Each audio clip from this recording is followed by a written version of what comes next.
ఇంకో పక్క అభివృద్ధి కూడా పరిగెత్తిస్తున్నాం. ఎప్పుడో మీరు ఒకసారి చూస్తే పోలవరం నుంచి పట్టిసీమ ద్వారా కృష్ణా డెల్టాకు నీళ్లు తీసుకొచ్చాం. ఇప్పటికి 10 సంవత్సరాలు పూర్తయింది.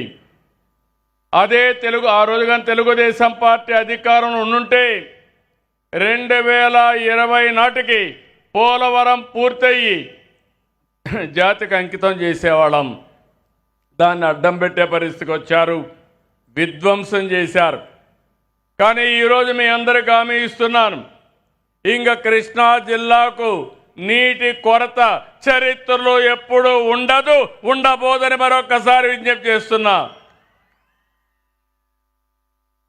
ఒక పక్క దుర్గమ్మ తల్లి ఆశీస్సులు, ఇంకో పక్క కృష్ణమ్మ పరవళ్ళు దొక్కుతా ఉంది. అది చూస్తే కన్నుల పండుగ. 7 లక్షల క్యూసెక్స్ వాటర్ వస్తూ ఉంది. ఇప్పటికే దగ్గర 1400 నుంచి 1500 టీఎంసీ నీళ్లు సముద్రానికి పోతున్నాయి. ఒక రోజులోనే 70 టీఎంసీ నీళ్లు పోతున్నాయి.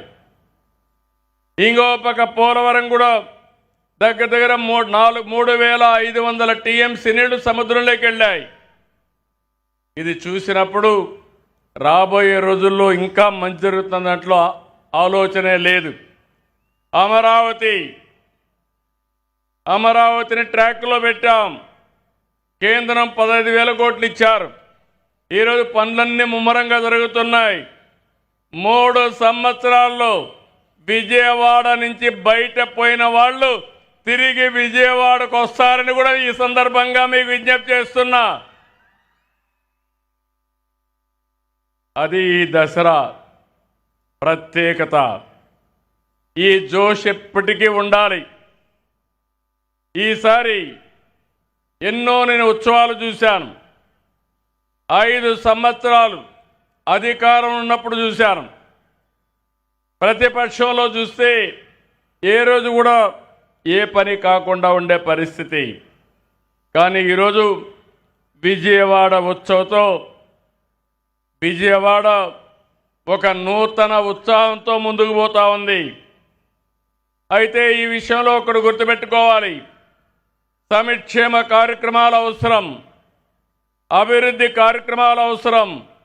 అదే సమయంలో మనకు మానసిక ఆనందం కూడా అవసరం. ఆ మానసిక ఆనందం ఇలాంటి ఉత్సవాలే ఇవ్వగలుగుతాయని చెప్పి నేను మీకు తెలియజేస్తున్నా. మన సాంప్రదాయాలు కాపాడుకోవాలి. ఈరోజు విజయవాడ ఉంది. స్వాతంత్ర సమరంలో పోరాడిన యోధులంతా ఇక్కడి నుంచే వచ్చారు. సినిమాలో ఉండే డైరెక్టర్లు మొదలుకొని ప్రొడ్యూసర్లు మొదలుకొని కడాన నందమూరి తారక రామారావు గారు, అక్కినేని నాగేశ్వరరావు గారు కూడా ఇక్కడి నుంచే వచ్చారు. ఘంటసాల కూడా ఇక్కడి నుంచే వచ్చారు. ఇవన్నీ మనం చూసినప్పుడు ఇది ఒక చరిత్ర. ఇక్కడ అందరూ కూడా దేశ విదేశాలకు వెళ్ళారు, బ్రహ్మాండంగా రాణిస్తున్నారు. ఇప్పుడే మిత్రులు చెప్పినట్టు ఒకప్పుడు హైదరాబాద్ నగరం, ఇక్కడి నుంచి వచ్చిన వాళ్ళే హైదరాబాద్కి వన్నె తెచ్చే విధంగా పనిచేశారు.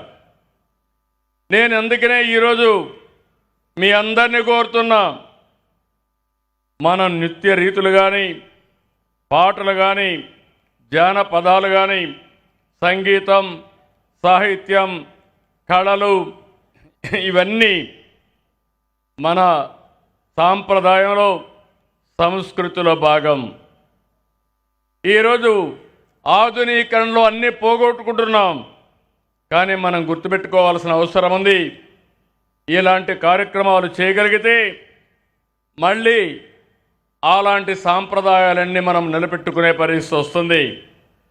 ఈరోజు నేను ఇక్కడ చూశాను, ఈ సొసైటీ ఉంది, సొసైటీ ఫర్ వైబ్రెంట్ విజయవాడ ఉత్సవాలు చేశారు. నేను ఈరోజు మీ అందరికీ విజ్ఞప్తి చేస్తున్నా, ఒకప్పుడు దసరా ఉత్సవాలంటే కలకత్తా, దసరా ఉత్సవాలంటే మైసూర్, ఈరోజు దసరా ఉత్సవాలంటే కలకత్తా మైసూరే కాకుండా విజయవాడ కూడా భవిష్యత్తులో ప్రపంచం మొత్తం గుర్తుండేది దసరా అంటే విజయవాడ అని చెప్పి నేను మీ అందరికీ తెలియజేస్తున్నా. ఆ స్థాయికి మనం తీసుకుపోవాల్సిన అవసరం ఉంది. ఈరోజు 6 చోట్ల విజయవాడ ఉత్సవ కార్యక్రమాలు నిర్వహిస్తే 2.5 లక్షల మంది వచ్చారు. ఘంటసాల సంగీత కళాశాల, తుమ్మలపల్లి కళాక్షేత్రం, మున్సిపల్ స్టేడియం, పున్నమి ఘాట్, ఇబ్రహీంపట్నం, గొల్లపూడి ఎక్స్పో గ్రౌండ్స్లో కళారూపాలని ఈవెంట్లని అద్భుతంగా చేశారు. ఇన్ని ఈవెంట్లు ఇంత బాగా చేయడం అనేది అసాధారణం. కానీ ఇక్కడ చూస్తే 280 ఈవెంట్లు జరిగాయి. చరిత్రలో ఎక్కడ కూడా ఇన్ని కార్యక్రమాలు చేయడం ఇదే మొట్టమొదటిసారి. జానపద నృత్యాలు కానీ, బుర్ర కథలు, అరికథలు, తోలుబొమ్మలాట్లు ఇవన్నీ బాగా ఆకట్టుకున్నాయి. ఇంకో పక్క ఈరోజు సినిమా ఈవెంట్స్ కూడా కండక్ట్ చేసి పెద్ద ఎత్తున ముందుకెళ్లారు. ఇది కాకుండా హెలీ రైడింగ్ ఏర్పాటు చేశారు. ఇందులో కూడా ఒక 2,000 మంది పాల్గొన్నారు. అన్నిటికీ అనూహ్య స్పందన వచ్చింది. ఇక్కడ నేను చూశాను 700 స్టాల్స్తో నిర్వహించిన అతిపెద్ద ఎక్స్పో ఇది. విద్య, రియల్ ఎస్టేట్, ఆటోమొబైల్, వ్యవసాయం వంటి రంగాల్లో స్టాల్స్ అన్ని ఏర్పాటు చేశారు. ఇంకో పక్క ఇప్పుడే నేను చూశాను రోబోటిక్ కిచెన్ లాంచ్ చేశారు. అది చూస్తే అనిపించింది ప్రపంచంలో మొట్టమొదటిసారిగా రోబోటిక్ కిచెన్ ఆర్టిఫిషియల్ ఇంటెలిజెన్స్ పెట్టి ఆటోమేటిక్గా చేశారంటే అది విజయవాడలో ఉండే పారిశ్రామికవేత్తల యొక్క సామర్థ్యం అని మరొకసారి మీకు తెలియజేస్తున్నా. మీరు గుర్తుపెట్టుకోవాలి, మీకు తెలివితేటలు ఉన్నాయి. కృష్ణా జిల్లాలో విజయవాడ నీళ్లలోనే, ఈ గాలిలోనే ఆ ప్రభావం ఉంది. ఓసారి సద్వినియోగం చేసుకోరు మీరు, మీ శక్తి మీకు తెలియదు. అందుకే రాబోయే రోజుల్లో ఇలాంటి వినూత్నమైన కార్యక్రమాలు, ఇప్పుడు ఈరోజు కార్యక్రమాలు చూశాను, నేను చాలా కార్యక్రమాలు చూశాను. ఈరోజు మీరు చేసిన పని బెస్ట్ పీపుల్ని ఐడెంటిఫై చేశారు, ఏజెన్సీల్ని వాళ్ళకందరికీ అప్పచెప్పారు. ఆర్గనైజర్స్ బాగా పనిచేశారు. అందుకే ఎక్కడా జరగనటువంటి ఈవెంటు 11 రోజులుగా 280 ఈవెంట్లు కండక్ట్ చేశారంటే ఇది ఒక చరిత్ర అని చెప్పి నేను మీకు తెలియజేస్తున్నా. ఈరోజు నేను కూర్చొని కాస్త కల్చరల్ ప్రోగ్రామ్ చూశాను. వండర్ఫుల్గా డాక్యుమెంటేషన్ కానీ ప్రజెంటేషన్ చేశారు. ఇప్పుడే మేము సాంస్కృతిక కవాతుకి వెళ్ళాం. అక్కడ మీరు చూస్తే పెద్ద ఎత్తున 3,000 మంది కళాకారులు పార్టిసిపేట్ చేశారు.